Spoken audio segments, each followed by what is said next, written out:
What if I told you that you could store fresh chicken at room temperature for up to 15 years? No freezer, no electricity, completely safe to eat.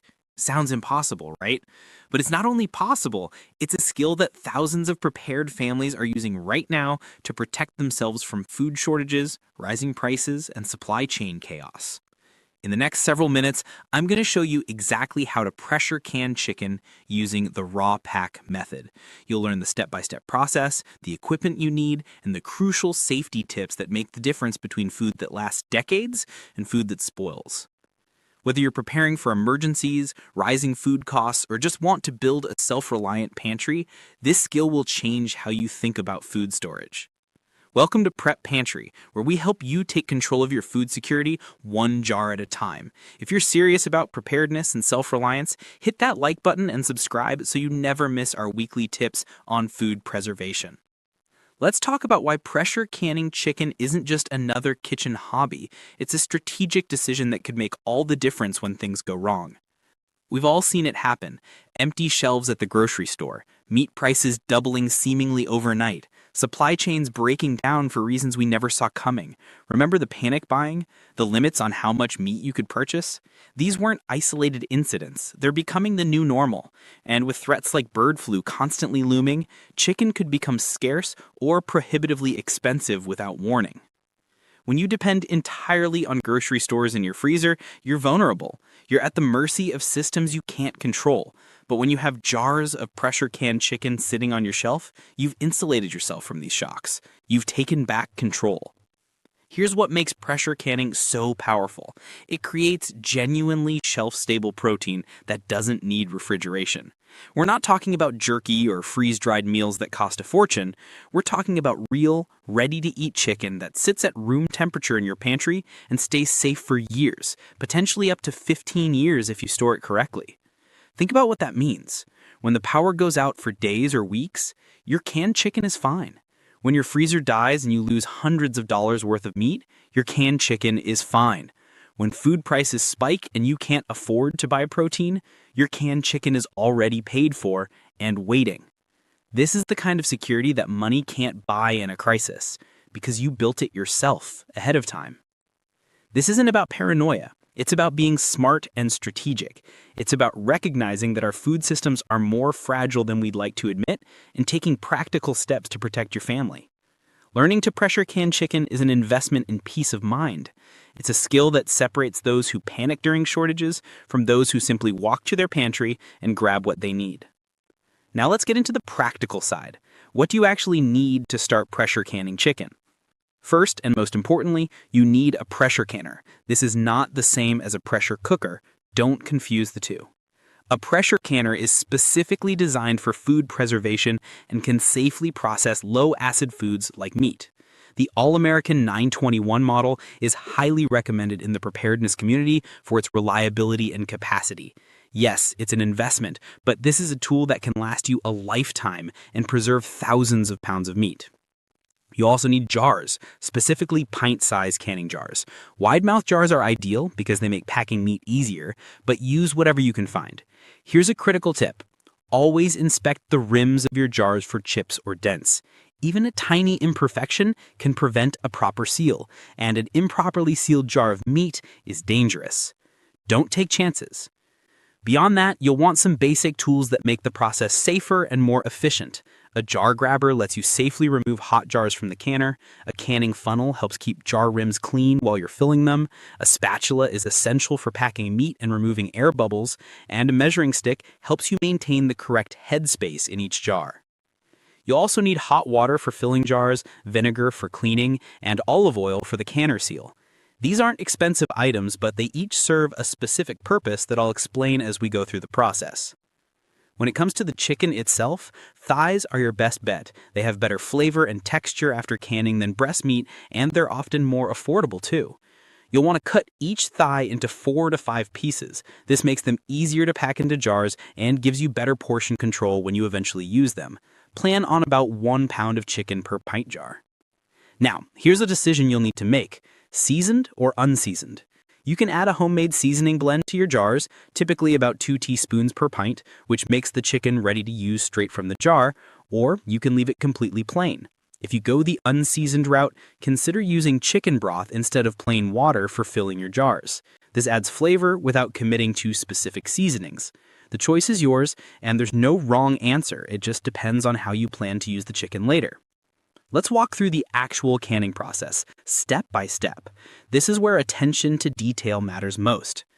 Start with clean hands and sanitized jars. You don't need to sterilize them since they'll be pressure canned, but they should be freshly washed and clean. Begin packing your chicken pieces into each jar. You're aiming for about 1 inch to 1.25 inches of space below the rim. This is called head space, and it's crucial for a proper seal. As you pack, use your spatula to press down on the meat and work out any air bubbles. You want the chicken packed firmly but not crushed. If you're running short on chicken and your last jar isn't full, here's a trick. Fill it with water instead. It acts as a stabilizer during processing and prevents the other jars from tipping. If you're using seasoning, add 2 teaspoons to each jar now. Distribute it as evenly as you can throughout the chicken pieces. Next comes the liquid. Pour about 1/4 inch of hot tap water into each jar. You might think this isn't much, and you're right, but here's why it works. During processing, the chicken releases its own juices. That small amount of water you added ensures there's enough liquid at the start, and the chicken will create the rest. Don't overfill. You need to stay below the bottom rim of the jar to maintain proper headspace. Now we prepare the pressure canner itself. Pour 2 to 3 inches of hot water into the bottom of the canner. If you're using shorter, squat jars, stick to 2 inches to prevent water from reaching the jar lids during processing. Add 2 tablespoons of vinegar to this water. It prevents mineral deposits from forming on your jars and lids, keeping everything looking clean and professional. Before you load your jars into the canner, you need to seal them. Dip a clean cloth in vinegar and wipe the rim of each jar thoroughly. Any tiny bit of food or grease on that rim can prevent a seal, so don't skip this step. Place new lids. Always use new lids, never reuse them, on each jar, then screw on the rings. Here's something many beginners get wrong. Tighten the rings hand tight only. Don't crank them down as hard as you can. The jars need to be able to vent air during processing, and over-tightening prevents this. Place your sealed jars into the canner. Now it's time to seal the canner itself. Take a small amount of olive oil and apply a thin layer around the metal-to-metal seal where the lid meets the canner body. This prevents sticking and makes future removal easier. Secure the lid, tightening opposite sides evenly to ensure a proper seal all the way around. Turn on your burner to high heat. Here's what happens next. As the water in the canner heats up, steam begins to escape from the vent port on top. This is exactly what you want. Let this steam vent freely for a full 10 minutes.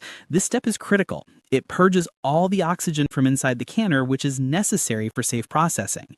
Don't rush it. Set a timer and let it vent for the full 10 minutes.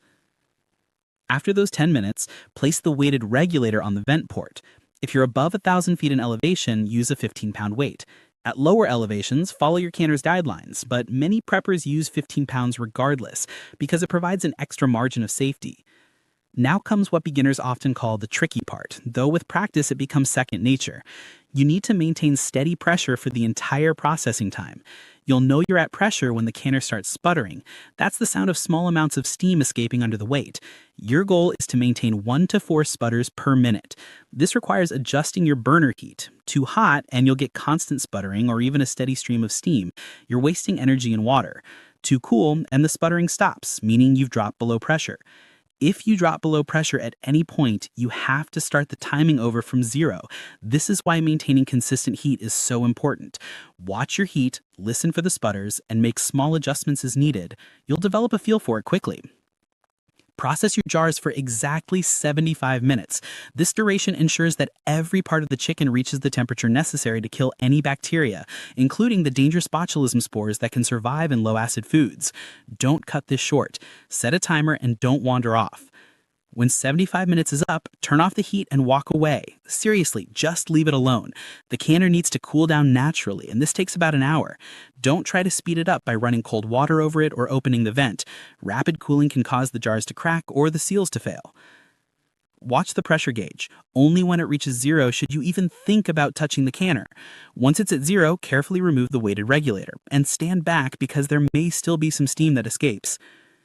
Even after removing the weight, wait a few more minutes before opening the canner lid. When you do open it, always lift the lid away from you so any remaining steam doesn't blast you in the face. Here's something many canning guides don't emphasize enough.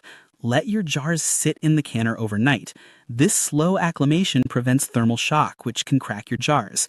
The glass has been through extreme temperature changes, and giving it time to stabilize gradually is worth the patience. In the morning, if the jars are still warm, use your jar grabber to remove them and set them on a towel or cooling rack. Now that your jars have cooled completely, it's time to check your work and ensure everything is safe for long-term storage. First, remove the metal rings from each jar. This might seem counterintuitive, but there are two good reasons to do this. One, you can reuse these rings for your next canning session. They don't need to stay on for storage. Two, removing them helps you identify any failed seals. If a seal has failed, the lid will come off with the ring. If the seal is good, the lid stays firmly attached to the jar by vacuum alone. Check each lid individually. A properly sealed lid will be concave, meaning it curves slightly downward in the center. Press on the center of the lid. It shouldn't flex or make a popping sound. If it does, that jar didn't seal. Here's another test. Tap the lid with a spoon or your fingernail. A sealed jar makes a solid, clear ringing sound. An unsealed jar makes a dull, hollow sound. Once you learn to hear the difference, you'll be able to check seals in seconds. What if a jar didn't seal? Don't panic, and definitely don't try to reprocess it. Treat that jar as chicken. Put it in the refrigerator and use it within a week or perfectly safe to eat. It's cooked isn't shelf stable. For all your successfully sealed jars, label them immediately. Write the contents and the date you canned them. This seems obvious, but 6 months from now, when you have multiple batches of different items, you'll be grateful for clear labels. It also helps you rotate your stock, using older jars first. Storage conditions matter enormously if you want maximum shelf life. The official guidelines from food safety organizations say to use canned meat within 12 to 18 months. But here's what they don't tell you. Properly canned chicken stored under ideal conditions can last up to 15 years. What are ideal conditions? Cool, dark, and clean. Specifically, if you can keep your jars at 38 to 45 degrees Fahrenheit, like in a root cellar, you're looking at decade-plus storage life. If you don't have a root cellar, get creative. Some preppers bury a sealed bucket 3 feet underground, where temperatures stay cooler year-round, even in hot climates. For most of us storing at room temperature, you're looking at 5 to 10 years of shelf life, which is still incredible. Just keep the temperature below 85 degrees Fahrenheit and keep the jars out of direct sunlight. Heat and light are the enemies of long-term storage. A closet, basement, or pantry works perfectly. Before you use any jar of canned chicken, whether it's 6 months old or 6 years old, always perform safety checks. This is non-negotiable. First, look at the lid. Is it still concave and sealed? Good. Tap it with your finger. Does it still make that solid sealed sound? Good. Now open the jar and smell it. This is your final safety check. Properly canned chicken should smell like cooked chicken. Nothing off, nothing strange, nothing sour or rotten. If anything about the jar seems wrong, if the lid bulges, if the smell is off, if there's unusual cloudiness or foam, throw it out. Don't taste it. Don't try to cook it thinking heat will make it safe. Just discard it. Botulism toxin is deadly, and it's not worth the risk. The good news is that properly canned chicken rarely goes bad, but you should always check. Let's talk about the things that can go wrong and how to handle them, because even experienced canners occasionally face challenges. The most common issue is a failed seal. This happens for several reasons. Sometimes it's a manufacturing defect in the lid, which is why you should never buy the cheapest lids you can find. Sometimes it's food on the rim that you missed when wiping it down. Sometimes it's over-tightening the ring, which prevents proper venting. And occasionally, it's a chipped jar rim that you didn't notice. When a seal fails, don't see it as a complete failure. You still have perfectly good cooked chicken. It's just not shelf-stable. Refrigerate it and use it just like any leftover chicken. Consider it a learning opportunity to refine your technique for next time. Finding jars can be frustrating, especially during peak canning season or after any kind of supply disruption. When you find jars available, even if they're not your preferred size or style, buy them. Having a stockpile of jars means you can can whenever the opportunity arises, whether that's a sale on chicken or a bulk purchase from a farmer. Here's a pro tip that many preppers overlook. Keep a physical book on pressure canning, not just a bookmark to a website, an actual printed book. When the power goes out and you need to reference processing times or troubleshoot a problem, that book becomes invaluable. The internet won't help you if you can't access it. The National Center for Home Food Preservation is an excellent online resource for learning, but consider printing out key pages or buying a comprehensive canning guide for your shelf. Pressure canning raw packed chicken is accessible to anyone willing to invest a little time and attention to detail. The equipment pays for itself quickly when you consider what you're saving by buying chicken in bulk and preserving it yourself.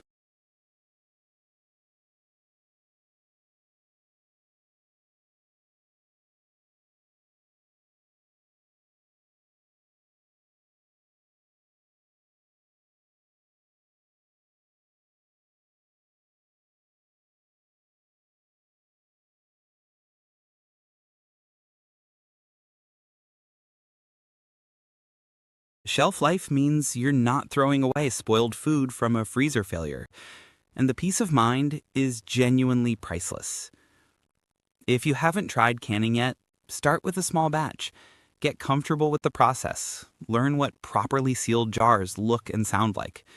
Build your confidence. Then scale up. Before long, you'll have dozens or even hundreds of jars of protein sitting on your shelves, ready for whatever the future brings.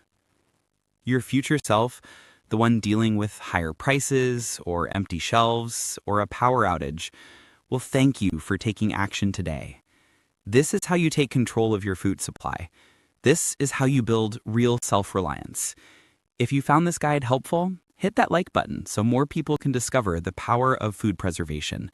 Subscribe to Prep Pantry for weekly content on canning, dehydrating, and building a resilient pantry.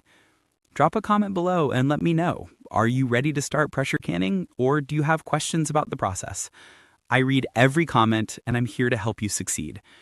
Remember, preparedness isn't about fear. It's about freedom. The freedom that comes from knowing you've got what you need, no matter what happens. Start building that freedom, one jar at a time. Thanks for watching, and I'll see you in the next video.